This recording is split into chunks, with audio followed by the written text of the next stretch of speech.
Hi, I'm Jo Taylor and welcome to the Misadventures podcast.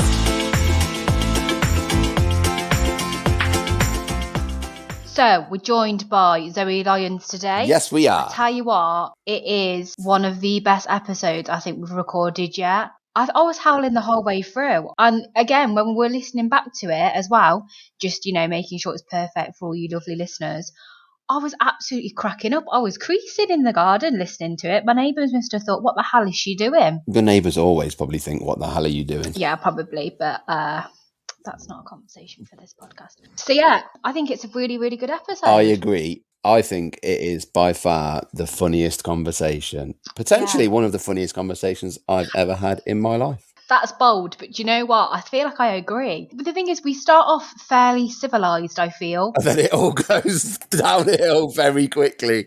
Yes, it does, yeah. It starts off pretty civilised, pretty grown up, I feel, for the Misadventures podcast. But then we find our stride and we get back into our normal ways, and it's an absolute belter. Start off talking about archaeology, end up talking about shitting yourself. Standard. Yeah. Exactly, 100%. Who doesn't love? Who doesn't love shitting themselves? That's why your neighbours always wonder what you're doing. No, come off it, Jesus! You're not having that in there. I'm not having. No, if Zoe wants to talk about her shitting herself, that's fine. But you're not insinuating on this podcast that I shit myself. You're not. I'm not having it. You're not keeping this. There's no way. You're not keeping this. I'm not allowing it.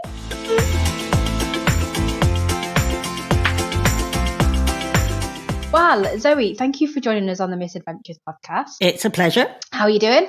I'm all right. I mean, like the rest of the world, just sort of hanging on by the skin of my teeth. But, on a day-to-day basis, I'm all right. I've had a very quiet couple of months. Have you enjoyed it, though? Well, I mean, the thing with when you work for yourself, you can't enjoy any sort of quiet, can you? People always say, why don't you enjoy this quiet period and use it as a sort of fallow period to grow creatively and expand your mind and relax your body for that when work does start coming back in again, that you are prepared, rested and ready for it. But that doesn't happen. You just sit here going, oh, Jesus Christ, I'll never work again. I'll never work again. I'll never work again. So, yeah, so I've been trying to enjoy it. I'm doing the best I can. I live in Brighton, so I have on my doorstep the sea. I've been sea swimming with my friend Jen Brister, a fellow comedian who lives down here. She got me into it. It's her fault. Is it not cold? Yeah, it's very cold. Of course it's cold. It's like 6 degrees. I can't. Oh, you see. I can't. That's yeah. Do you know what? I've got so bored, and actually submerging yourself in 5 degrees salt water has become a little bit of a highlight. And I go in a bikini and a bobble hat. Oh, my God. No wetsuits. Yeah. I'm not a fan of the sea at all. Yeah. I think we lose all common sense when we get around the beach. That we walk into the sea, get soaking wet, and then come out and roll around a substance that sticks to us. And then we get a towel and then we grate it like sandpaper. Yeah. And the wind blows and you're like, what am I doing? What is going on? Yeah. I scraped my backside on some stones the other day when I got out drying myself. It resulted in, I had to have some Sudafed or Sudacreme rubbed into my arse. So it's, I mean, it does have its dangers, obviously. Well, me and Stamps also were feeling the hit of not being able to do much, see anybody or whatnot. So we started a podcast and thought, how about we try and speak to a few people that we've seen on telly? And have you been successful? Yes, surprisingly so. Do you know what? It has been brilliant. I don't know about Stamps, but I've had the time of my life, just sitting back, having a chat to people. And I will say that I've been pleasantly surprised at kind of how is willing the right word or enthusiastic people are to come on. Bored is the word you're looking for. No, the word is available. Are you telling me this is all going to end soon? People are very, very available at the moment. So, yeah, it's... Yeah, we are taking an opportunity that's been presented to us. No, good for you. And I don't mean that. When I say good for you, I don't mean to sound like a patronising brown owl in a brownie meeting. Well done, you guys. No, but really good for you because. Yeah, lots of people have done lots of very different things during this time and have and have found real joy out of all of this madness. So well done, well done. I've done absolutely nothing. And you haven't even enjoyed it. Oh, God. Yeah. So did we for 10 months. Yeah, I mean, to be fair, we'd be lying if we said that we started this, at the beginning of lockdown, because we absolutely did not. Yeah. I mean, I was full of good intentions. I was like, I'm going to learn how to drive an ambulance. I'm going to help. I'm going to become a first responder. I'm going to be a super volunteer. I'm going to learn languages. I'm going to grow plants. Absolutely nothing has happened. I mean, that's Nothing. ambitious. The highest ambition I had was I'm going to get with the dog walker and walk the dog myself. Yeah. Wait, hang on a second. That dog walker still comes. Yeah, well, what I did, I justified it to myself that if I don't pay the dog walker to come when I don't need her, she won't be around when I do need her. Yeah, that's true. Yeah, see? Justifiable laziness. Yeah. So, coming on to travel and everything to do with that, because that's what this podcast is all about. Oh, yeah, travel. Yeah. We do get there eventually. We do eventually, yeah. Zoe, you have done something that previous guests have not. So I'm quite intrigued about it because I don't really know much about this. So you've been on a few digs, haven't you? Ooh. Archaeological dig. Yes, one. Okay. Memorable one. Right. So yes. Tell us all about it because I really don't know that much. Oh, well, I didn't know anything.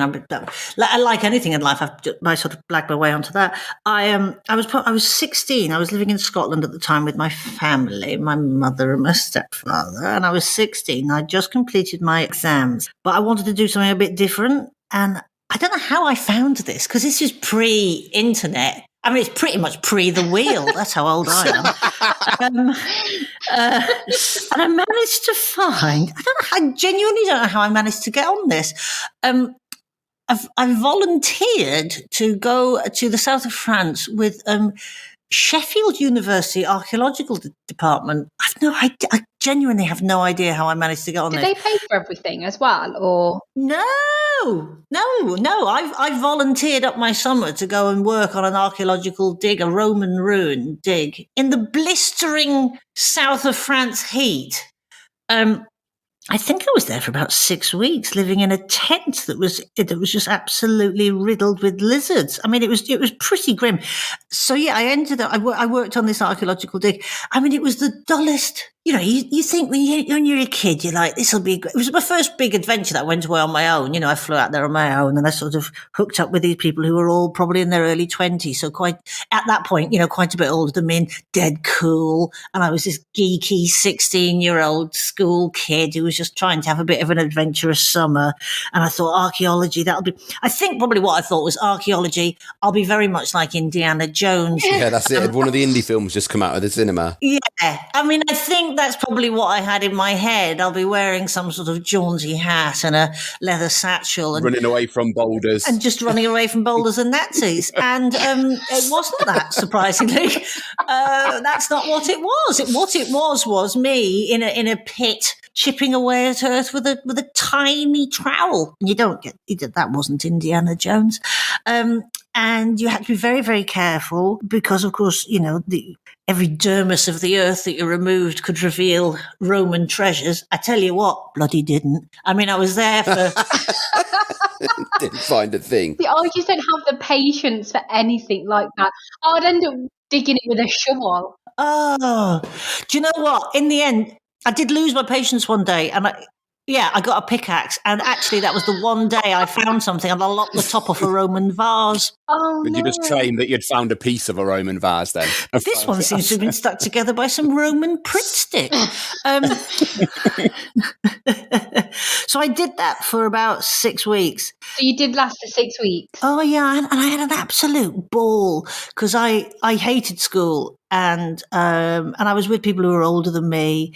And I think for the first time, I just felt I really, really enjoyed it because it was a real adventure. And I had sort of, like I said, no internet, none of those things, no mobile phones. There was an old phone in the main house that people were sort of stationed around. There was a kitchen in there. An old guy called Rick used to cook for us. It was really hippy dippy. It was really rough in it. It was really good fun, really good fun. Then what happened was I got my exam results back and they weren't great. And it was very obvious I was going to have to go back to school. Oh, no. That thought just absolutely scuppered me. So you got your results while you were away? Yeah, I got my results, and I was going to have to repeat some exams because I hadn't done For a certain uni course and things like that. I don't even know at that point whether I was wanting to go to uni. I can't remember, but they weren't great. I knew whatever I'd come out with wasn't going to be enough at some point to get me into uni. You just fall back on the archaeology. Well, I mean, good with a pickaxe. So what I did was there were 3 girls on this dig they were all in their 20s. They were going off to Marrakesh. I decided just to join them. As you do. Why not? So I cancelled my flight home. 16. Well, that's very brave at 16. Yeah, that's how much I hated school, to be fair. Going to go to Marrakesh to avoid school. How did you afford it? If you were only 16? I can't remember. I think I'd saved. I'd worked for a bit before I went out there in a jam packing factory in Glasgow. So I did have some money, and they did feed us while we were there. So I hadn't spent much money over the summer. So I had some money, and I cancelled my flight and I bought a train ticket. I mean, I didn't have a lot of money, I'll be honest. By the time I got home, I had no money. I bought a train ticket through France, down through Spain, and then we got on a boat to Morocco. And we got a boat to Morocco, and then got on a train from there to Casablanca, and then from Casablanca down to Marrakesh. And it was a proper adventure because we were 4 girls on our own. They were in their 20s. I was 16. It was a bit dodgeballs. I mean, I do remember. I mean, when we got off the boat in Morocco, I was like, "Whew, this has got an edge to it, isn't it?" I bet. Yeah. Oh, hello. I remember when we got the train down to Casablanca, I slept in a luggage rack. Yeah, because, I slept in a luggage rack on this train. And at one point we had one of those compartments where you're on your own, like 6 of you in a seated compartment on your own. Do you know what I mean? Yeah. And you could close the door across, but we had to close the door and then bolt it with a belt because guys kept trying to come in and harass us. So, oh my God! They just ruin all the fun, don't they? Yeah, why'd you do it, Stan? And then we went down to Marrakesh. We stayed in the Medina in Marrakesh, which was, at the time it was the most exotic place I'd ever been. Morocco this would have been the 80s. It was mostly sort of British hippies and bohemians that went there on holiday. You certainly didn't go for your all-inclusive couple of weeks around the pool. It was a real shock to the system.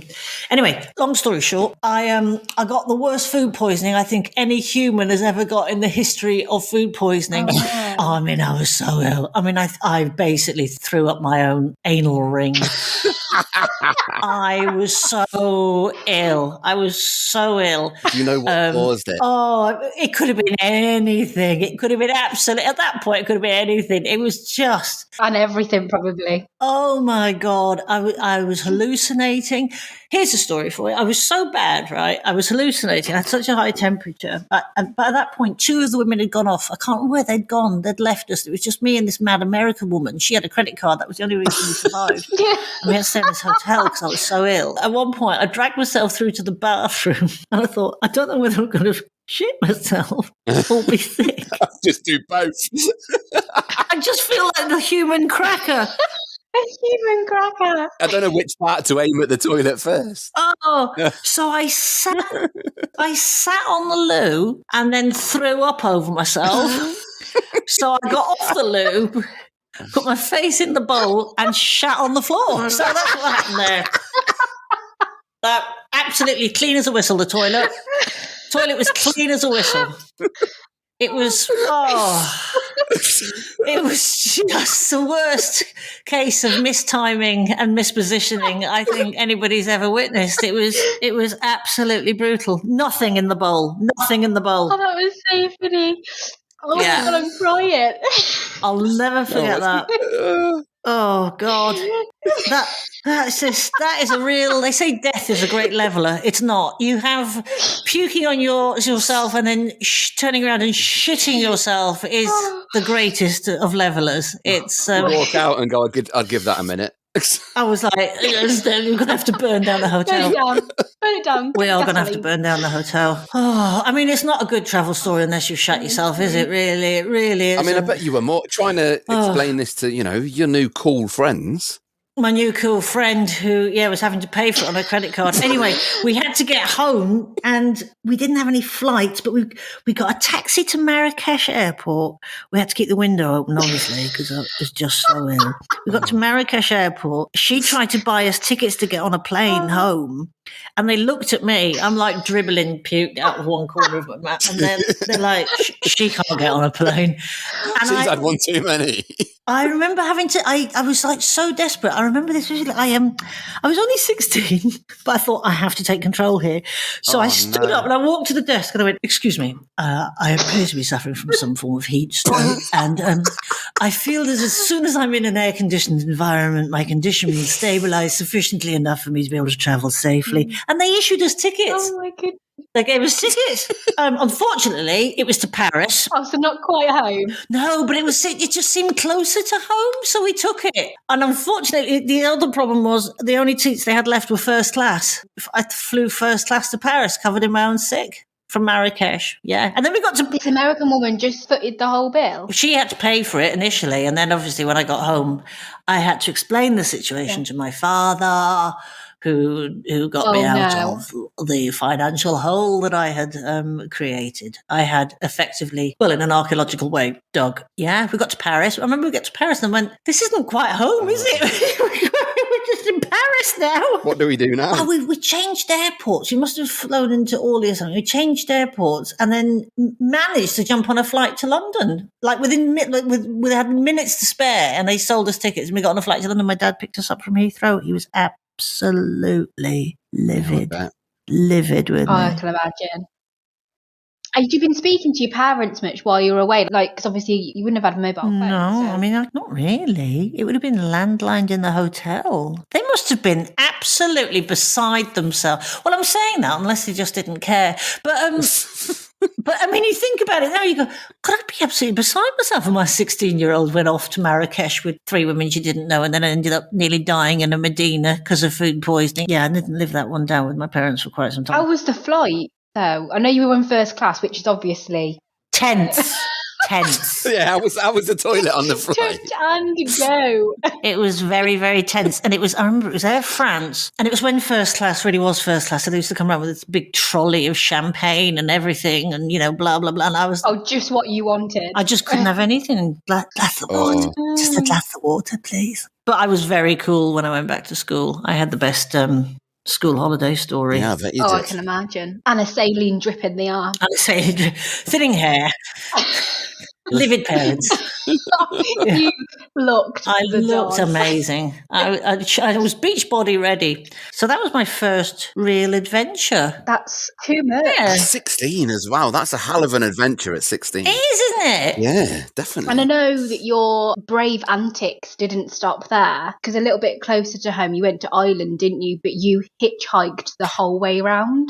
Yeah, me and my friend Joe. We told our parents we were going to go on a coach trip around Ireland, and they believed us. Even after the Marrakesh situation. Yeah, I mean, you've not got the best track record. I have no idea how they believed it. Why or how they believed it? Because we had no money. How the hell were we going to get why would 270? I'd never let you leave the house again. No. Yeah, so we were living in Glasgow, so we got a train down to Poole. Where did we go? I can't remember. Anyway, we ended up getting a boat somewhere to Ireland, and then we hitchhiked around Ireland. Yeah, literally hitchhiked away around Ireland for about 3 weeks. I've never hitchhiked, and I don't think I ever would. No, you wouldn't now. Nobody would now. You'd be mad to. Are we talking Northern or Republic? The Republic. I'm from Ireland originally, so I had some family in the south of Ireland. So we stayed with them maybe a couple of nights, and then we just took off, and we ended up going all the way up around Galway and the Aran Islands, which are islands off the west coast, and just ended up in some mad situations with people. We're going to a mad Irish Celtic dance one night on the Aran Islands where there's about 20 people who live, and it was just insane, just madness. And again, we were camping on these islands in the west of... in the Atlantic, off the coast of Ireland, in these tiny little tents. I don't know how we survived. Actually. How did it come about that you got from the mainland to the Aran Islands? Oh, there's little boats, little ferries, we just went. I mean, in those days, you just picked up a map and went, go there then. Yeah, we'll go there. I mean, like I say, no internet. It was just a map and I went, that looks good. One of us must have had a book, A Lonely Planet, or something like that. And we went. We just ended up there. And it was brutal because it was very exposed and very open to the elements in our, I would imagine, £20 tent, if we'd even spent that on it, just a piece of tarpaulin and a stick. But you do that when you're young, you're fine, you survive. Somehow, I have no idea how and what we ate. Do you know what this reminds me of? Zoe, do you watch did you watch the BBC sitcom Bottom? No. But I'm aware of it, obviously. Yeah, so I know Stamps you did, didn't you? Well, of course, Aid Edmondson is my hero. If we ever get Aid Edmondson on this podcast, that's it. It's my life completely. Obviously. But they go camping. I think it's on isn't it like... It's on Wimbledon Common. They think they're going to catch a womble. Yeah, that's the one. Yeah, and they get in this little 2-man tent. It's ridiculous. And they just eat hobnobs. Yeah, I think that would have been... Honestly, the image I've got in my head is that. It would have been very, very close to that. Honestly, it really, really would have been quite close to that. Hobnobs and hypothermia. They get hungry, so they try and use a hobnob to catch a hedgehog called Mrs. Tiggywinkle. So they can eat the hedgehog. Yeah. We were being picked up by truckers, all sorts. Well, that's what I was going to ask you. Who was picking you up? Who? Yeah, lots of truckers. Surely it's just as dangerous for the person picking a hitchhiker up as it is for someone hitchhiking going into a randomer's car. I think we were two little 17-year-old girls, so not really. I mean, unless we were going to sort of, I don't know, eat them because we were starving. But yeah. But we did. I remember there was a couple of days when we had to wait for a good few hours for a lift. But mostly we were there. It was like one lift after another, and we basically travelled around Ireland for free, hitchhiking. With a copy of The Lonely Planet and the Naivety of Youth. Did you have one of those cardboard signs that says? We had cardboard signs. Yes, we did. What did you put on the signs? What was some of your? Well, it depends where your next destination is. Yeah. Oh, you didn't try and put anything catchy on there or anything. They're not advertising. Oh God, no! I mean, neither of us were lookers. You want to make yourself seem interesting, don't you? Yeah.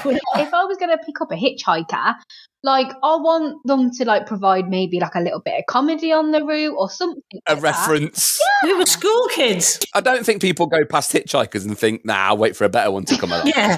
I don't think that's what happens. I'm not enjoying their motivational cards. Hey, right. Yeah.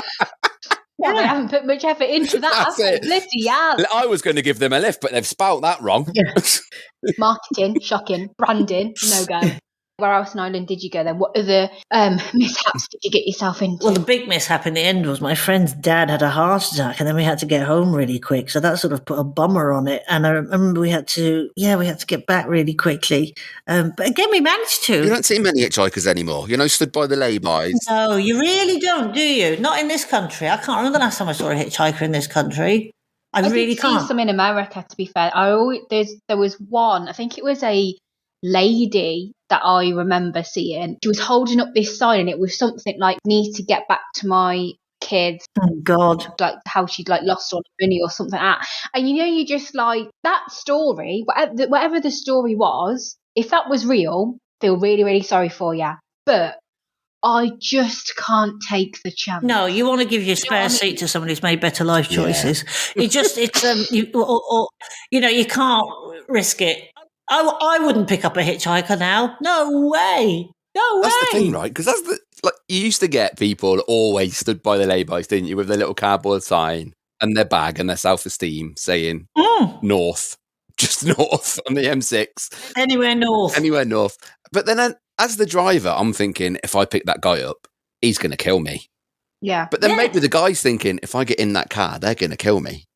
It's a bit of a catch-22. It's well, that was my point. That's what I meant earlier about it's scary for both parts. Boring fact, the last time I heard of a hitchhiker was 2 years ago when we got our last lease car and some guy drove it down from Sunderland, I think it was. And I said, how'd you get back now? And he said, well, I hitchhike because they don't give us money for fuel. So we have to make our own way back. And he says, so I make the extra cash. I'm going to go and hitchhike. And he was never seen again. And he's never been seen again. I wonder if they all do that.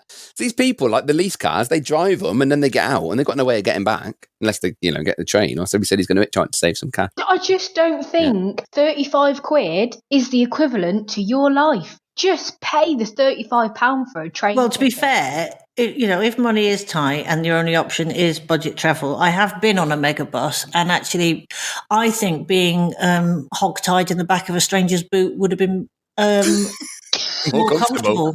So it's 6 and 2 3s, isn't it? And go in twos, like Zoe did, safety in numbers. Go in twos. If you are hitchhiking, go in twos and go with somebody who's a less able runner. That really helps. Somebody who's maybe got just a touch of asthma, a lame ankle. You're just increasing your chances of survival. Oh my God. Yeah. That's sensible advice from the Misadventure. Yeah, sensible advice. Always sensible advice. The sensible advice is just don't hitchhike, people. Don't do it. And don't pick them up either. If we're going to be giving advice out, give the right one. Crikey. So you hitchhike round Ireland, and then where have you been after that? So because you've been a bit further, haven't you? You went all the way to Australia as well. Oh, yes, I worked in Australia for, about 10 months.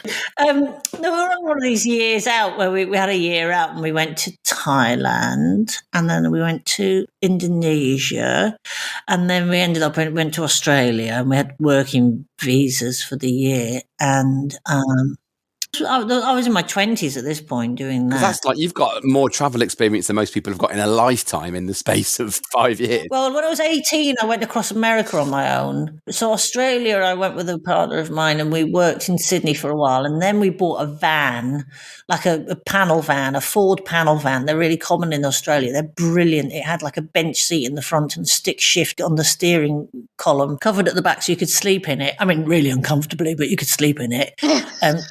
It wasn't a camper van. It was like a worker's van. Right. But it had a 5-litre engine. It went like shit off a shovel. It was absolutely brilliant. It just had this sort of roar to it, which I loved because I'm an arsehole. And then we ended up in Queensland. We worked on a banana farm for 2 months up there, which was insane, absolutely insane, because the people we were working with were working mostly with issues and alcohol and machetes. So there was a lot of people that didn't have a full complement of fingers. There was a lot of missing fingers. Hacking away at banana trees. Oh, just most people had at least one, more likely 2 fingers missing. Yeah, big machetes, alcohol, and bad choices, and saved on gloves. Anyway, that was hard work, because it's a banana farm, so it is literally riddled with wildlife. I mean, oh my God, the spiders! Well, not the spiders, it was the bloody snakes that were the problem. I mean, it was just awful. I used to pack the bananas into boxes, and you'd have a box on a scale so that you could weigh how many bananas were in the boxes. And then as the boys were bringing the hands of bananas in off the trucks, you'd hear them shout, "Get on your scales, girls!" Because the snakes were just taking off through the floor. And so you had to jump on your scales to avoid the snakes that were just coming through the packing room floor. Oh my God. Yeah, that was fun. It'd be the spiders for me as well, though. Every time I open a bunch of bananas, I'm convinced that a spider's going to jump out. The spiders were pretty impressive. I don't eat the top or the bottom of bananas. I whip them off because in case a spider runs. What? Right? Inside the skin of the banana? No, what? A spug is burrowed itself into the skin. Planted its eggs in the top or the bottom of the banana. Is that where they do it? That's why you don't eat them. Lay. I'm pretty sure she's just made that up. I'm not making it up. Wow. That's the rule. Does happen though. You do hear, don't you, about people sort of finding a tarantula in their hand of Aldi bananas? Yeah, you do. It's always Aldi. It's always Aldi bananas. Always Aldi bananas. Because the thing with bananas is they are essentially nature's hammock. Because of the way they grow, they form such perfect hammocks for animals because they grow, upwards. So they form these little hammocks. So the snakes used to curl up in them. The flying foxes would curl up in them. The bats would curl up in them. The frogs would be in there. I mean, it's a menagerie of life. curled up in a banana hammock. Yeah. Yeah, see, I've heard of people going to Australia and obviously, like they do the work and stuff, and fruit farms is quite like a common one for people to go and do their like month's working and stuff like that.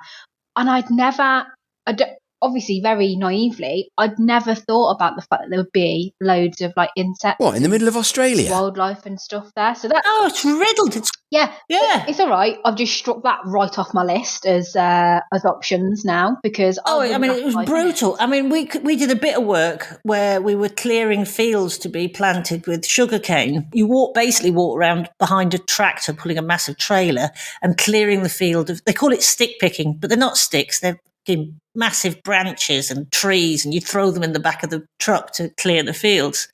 And I remember the farmer shouting at me, went, "All right, girls, you just watch out for the Jimmy Blakes because they're quite aggressive around here." And I took my head and said, "What's a Jimmy Blake?" I said, "Jimmy Blake." Jimmy Blake. Bloody snakes, the snakes. Because it was a real hotspot for taipans, which are an incredibly aggressive snake. So most snakes will go away from you. A taipan will actively attack you. Like the wasp of snakes. It'll come at you. So I remember being in the car with him driving to work one day, and he went, "Yeah, I had a taipan rear up and try and bite the front of my Land Rover yesterday." And you're like, Jesus Christ. I mean, that's like tremors. Extreme. Did you have any hairy moments with any of the wildlife? There was one morning we got up and there were two 15-foot pythons mating in front of our tent. That's a sight. Yeah. So you didn't want to interrupt them. Right, what's running through my head now is I don't know how snakes mate. How did you know that that's what they would? I'm not going there, actually. Do you know what? I think if you saw it, it'd probably be pretty obvious. It's fairly entwined. There's quite a lot of entwining. I mean, obviously, neither of them can get their leg over. So it is, it's basically a body entwinement, like a piece of yarn, but a piece of yarn with a massive head and rows of teeth. So sort of like a sort romantic then. Very romantic. Yeah.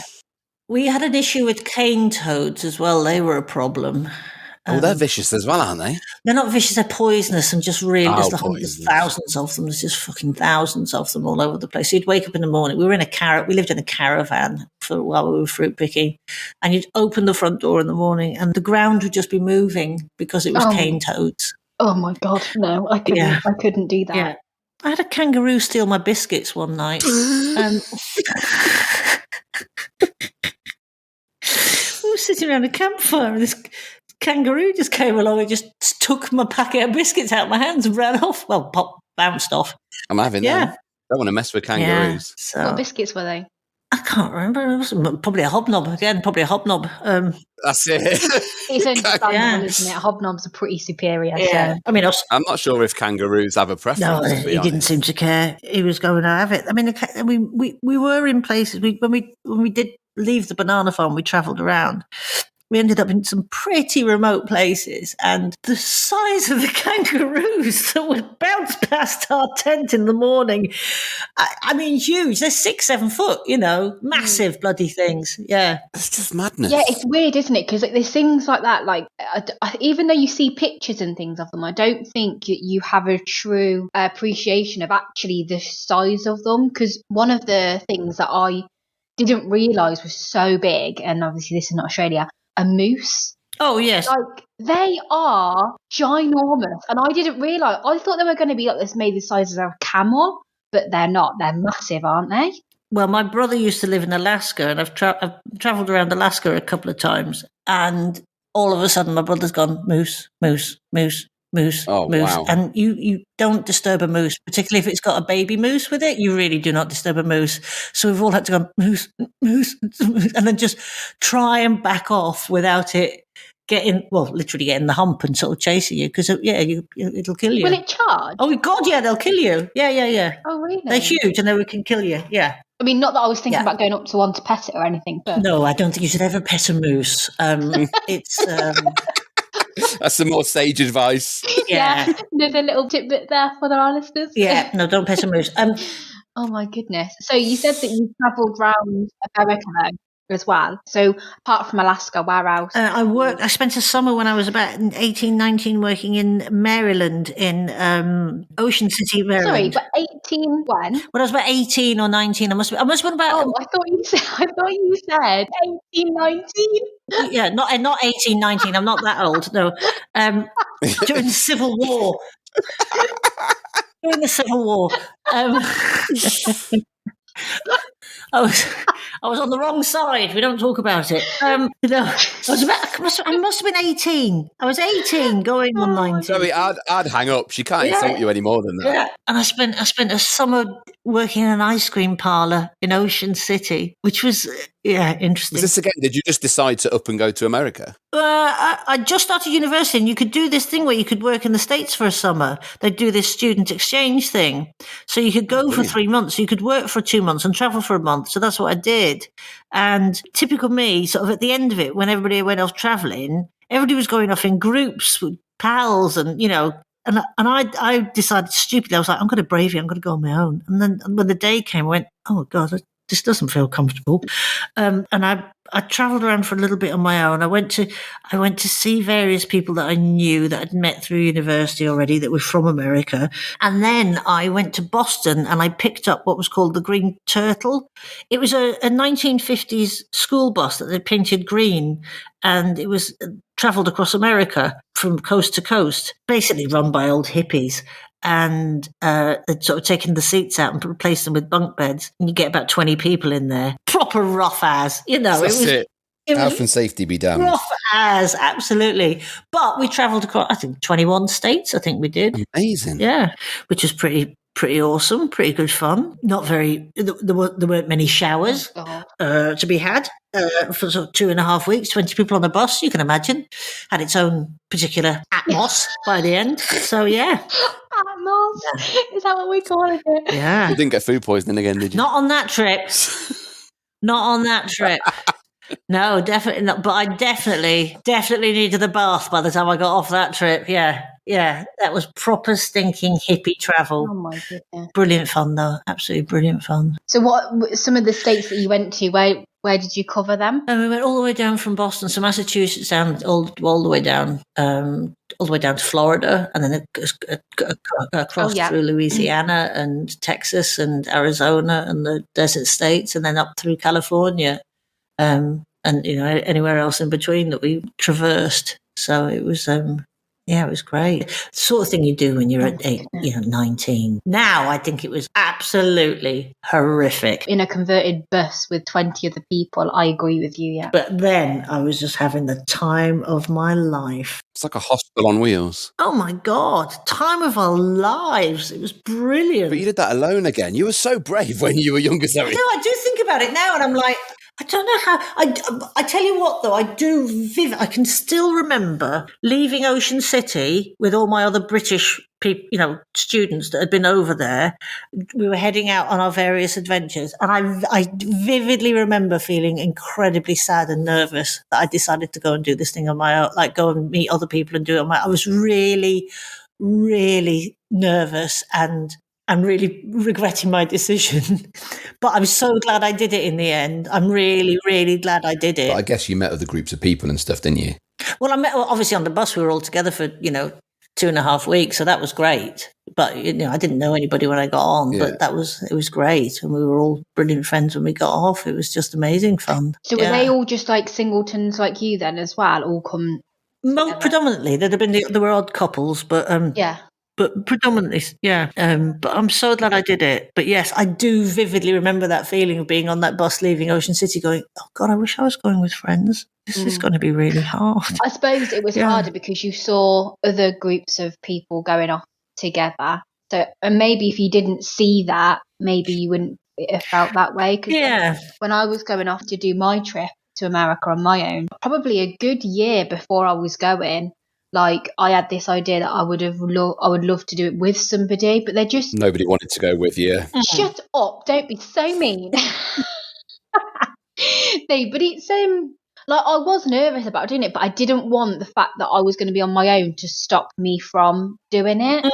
And so like when I went, like I'd never even got like a plane on my own before or anything like that. I was I was really nervous, but then once I was kind of like halfway round, I was absolutely loving life. And ever since I've done it, I am just so glad that I did it. And now I can't wait to do my next one. Like, and I actively want to do it on my own. Yeah. Can you imagine though, like when you did that, you were connected to like everything and everyone pretty much 24/7 because of the world we live in. Can you imagine doing that without any of that? Yeah, it would have been hard because obviously I didn't have everything booked up. I was booking stuff as I was going. So I left the UK with only 2 nights hotel booked, and that was it. The rest of the 5 weeks was well, we'll see how it goes. Yeah, but obviously all I had to do was like look on my phone and have a look at the reviews. There's a guy from work actually. He was telling me how he and his friend had done a road trip around the US. I think back in probably kind of like the 90s or something. And he was saying how we didn't have like a phone or anything. We just had our map and our book, and we would just have to see where we got. And I just couldn't imagine. Like, that's just too much. But the thing is, if you haven't known anything else, then you just adapt to that. You don't adapt to it. You're used to it. You haven't had to adapt to it. That is just how things were. And you got, the only contact that you had with home was a reverse charge call from a piss stinking pay box in Boston. Oh my goodness. And that's all you had. So that's all you got used to. That's what you worked with. Yeah. And I suppose people were freer in those days because obviously we just went and did.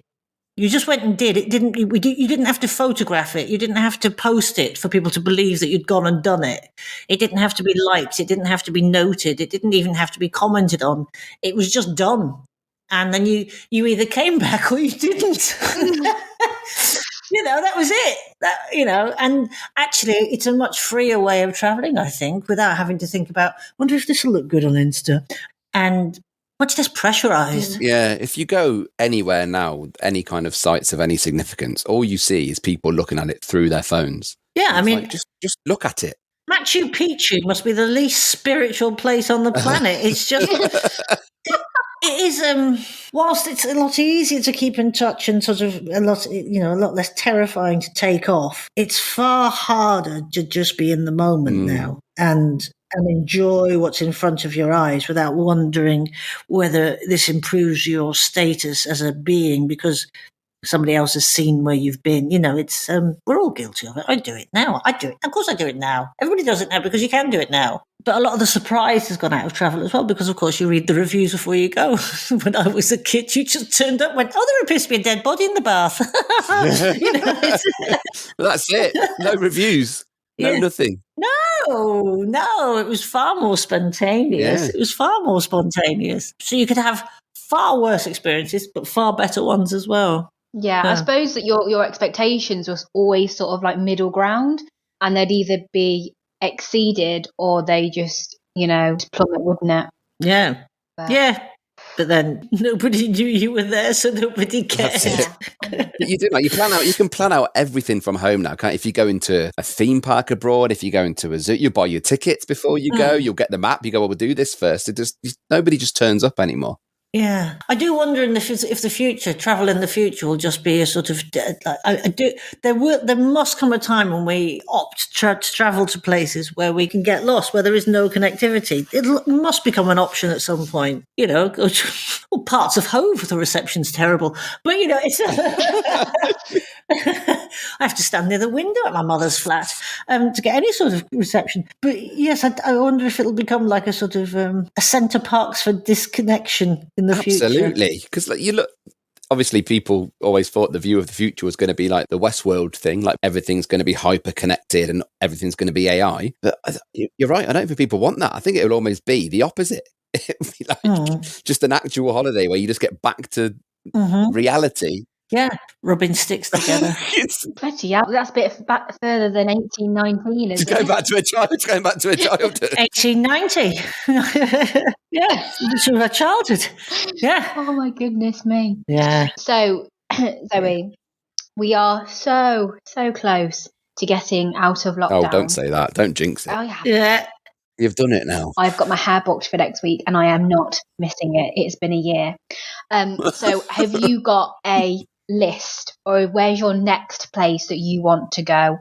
that you want to hitchhike round or spend about £3 to get there? No, I won't be doing any of that. I'm nearly 50 now, so there's absolutely no way I'm spending £3. And I need I need comfort and connection. So everything I've just previously said about being disconnected, utter bullshit from me. But nothing would terrify me more. We'll cut that. But I now in the last sort of 8 years, I've learned to scuba dive. So I'm a really keen scuba diver. But I haven't been able to go obviously for the last 15 months, and I've seen 3 trips that I'd planned come and go, come and go, and then come and go. So as soon as this is over and we are able, I will be going somewhere to spend, I'm going to say 2 weeks underwater, just looking at fish. Where would I like to go? That's a mighty long trip. Yeah, pretty good breath hold. Pretty good breath hold. I went to Baja, Mexico last year, the year before, the end of the year before, 2019, and one of the most beautiful places on the planet I've ever been. I loved it, absolutely loved it. The sea is just stunning, the desert is amazing, and the diving was incredible. And I'd love to go back there. To be fair, I really would. Mind you, I did suffer what can only be described as a case of the catastrophic shits. 18 meters underwater on that particular trip. So I didn't even know it was possible to sweat underwater, and it is. I got struck by food poisoning on that trip. Yeah, you in one of them scuba diving outfits? I was in a 2-layered wetsuit. Oh my God! Not easy to get out of. Really not easy to get out of. At the best of times. To be fair, I had what can only be described as sensational sphincter control for enough time for the captains of the boat to get me back on the beach, and then I had to get out of 2 wetsuits, but there was no way I was going to make it back to my cottage. There was no way, and I was with my wife at the time, and I went, I'm just not going to make it. Oh my God! I'm just not going to make it. Anyway, long story short, beachfront property with a nice bit of private beach in front of it, shat all over it. Shat all over. I mean, it was remarkable. I mean, we had to set fire to that house as well. It was just everywhere I go. It's just torch places I've shat on. It's a trail of destruction. It's better than the wetsuit. Anyone who's got kids will know it's inevitable that at some point your children will be sat in their car seat with the shits. And it's impressive just how small of a hole shit is able to squeeze out of. Yeah. There's not many places it could have gone in your wetsuit. Oh man. And then I remember that I managed to get back to the cottage after that, just going, oh my God. And then it struck again. It struck again. I ran into the loo. Struck again. And there was an enormous cockroach on the lid of the toilet. And ordinarily I'd have screamed and I just punched it out of the way. I was like, not now! just shut on it. You can survive a nuclear blast, but can you survive this? Yeah, that was quite a trip. There's a theme with your stories. There is a theme there. To be fair, I think they're the... Did you think Baja will have you back after all this? I think they've... Well, I do often think about that person's property, and it was... They're going to probably have a barbecue that day with the whole family round. I mean, they're flowers that have sprung into life. I did my best to bury it, but... It's like a dog just pouring away. They'll be around the bottom of the garden for several weeks just going, you smell something. Are you getting them drains are playing up again. Away from something. Yeah, pretty bad. Yeah, that was pretty bad. But I'd like to go back if they'll let me in. I'm sure they will. Scuba diving's one of those things that looks amazing, but I've always been too terrified to try. On that trip we went diving with bull sharks, and I have to tell you, it was quite exciting. Yeah, see, that's what would terrify me. It was quite exciting because it was quite murky water as well, and they came out of nowhere, and you're like, fuck you. No. I mean, they were a big shark. Would you say it was shit yourself exciting? Yeah. Well, if I hadn't already just dramatically evacuated everything that had been in the tank, I'm sure I would have done. But we were running on empty at that point. Is that in a cage, or is that like... No, not in a cage. What did the company say about the wetsuit that was now full of excrement? Well, the thing I kept thinking was, I know there were a lot of sharks in the water, and I'm going, is this enticing or Is this like blood? or is it a deterrent? Oh my I God. don't know. Yeah. Like shit to a shark. Yeah. It's one of those questions you never thought you'd end up asking yourself. Will this attract? You never thought you'd have to worry about it. Is this like potpourri for them, or what's going on here? I don't know. So anyway, we all live to tell the tale. Oh my Is that goodness. why the water was murky? No, that wasn't my fault. That was unseasonal weather. Yeah, unseasonable weather. Unseasonal something. Yeah. Oh my goodness me. Oh, honestly, I've had such a laugh. This has been brilliant. Laughing at my misfortune. Well, honestly, Zoe, that's what it's all about. And you have lived up to it. Honestly, I've had such a laugh. I hope you have. Good. as well. Nice to remember the things that you've done during a time when you've done sod all. So yes, it is. It's good to look forward to new adventures. Yeah. Packing a bag and visiting somewhere new for a change after this. But equally, it makes you appreciate what you got on your own doorstep. Unless, of course, I've shat on it. You know, I am very, very lucky living by the sea, so I have little mini vacations in my head all the time by being here. Well, thank you for joining us on the podcast. Yeah, it's been great, and I think that's it. I think that's a wrap, isn't it? We're done. Anybody down in Brighton, if you see Zoe Lyons outside your house, move her on because she's probably about to shit on your lawn. Yeah. Get a stick. Yeah. Shoo it on.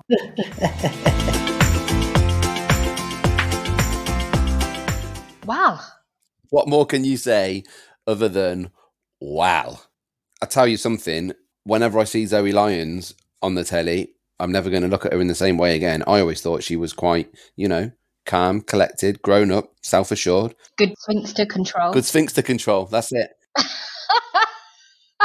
I mean, it's not an unreasonable assumption, I feel, about somebody. But no, just shits herself in different countries. Sometimes these things happen, don't they? More often to certain people I'm seeing here on the Misadventures podcast. But I think, honestly, one of the best hour and a halves I've ever had chatting to somebody. There was so much stuff I didn't want to take out, but I had to for time. I think we could do an uncut, the director's cut of the Zoe Lyons episode. Oh, that'd be good, wouldn't it? Hashtag release the Lions cut. Oh, that's a good one. Release the Lions. There I you love go. that. Hashtag release the Lions. Coming soon. Oh, Cash likes it. Cash likes that idea. Cash likes it. There you go. Oh, okay. Same time next week. So as you might have seen on Instagram, we are up on our game. We are now releasing weekly.